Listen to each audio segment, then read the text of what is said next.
information the country had been holding out for. Carolina Vilga, distressed, exhausted, but alive. No one more shocked than the 26-year-old. In her mind, she had convinced herself that she was not going to be located, so I'm sure she got to a point where she thought, no one's coming. Lost and alone, barely any food, Carolina drank from puddles, even sheltering in a cave. She spent one day with the car after it became locked, and then she moved on from there. So she was essentially out in the wilderness for about 11 nights.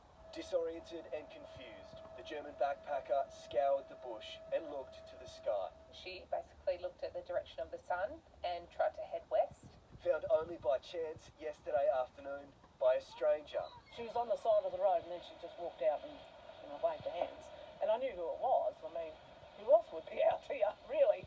24 kilometres from her abandoned van. I stopped and, I just went out and gave her a hug and said, look, everybody's been looking for you. She couldn't believe it. She said, you're my guardian angel. I go, well, I don't know. I don't know about that. Carolina was flown to Perth last night, ravaged by mosquitoes, but her injuries minimal. Her relieved friends waited outside a city hospital after seeing it on the news. It was a long wait. We were quite distressed. I was actually in contact with her family every day almost. Relaying the breakthrough to them in German.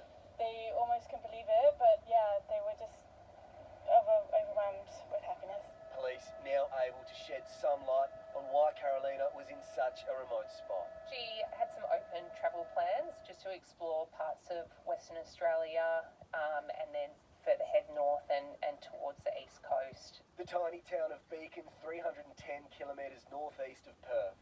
Population 100 plus.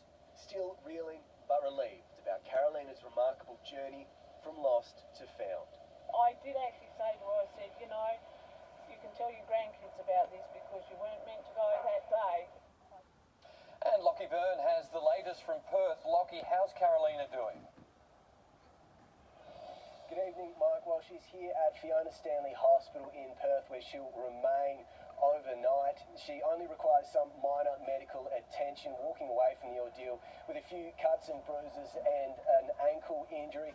We've been told she was most keen for a hot shower and a meal when she landed last night.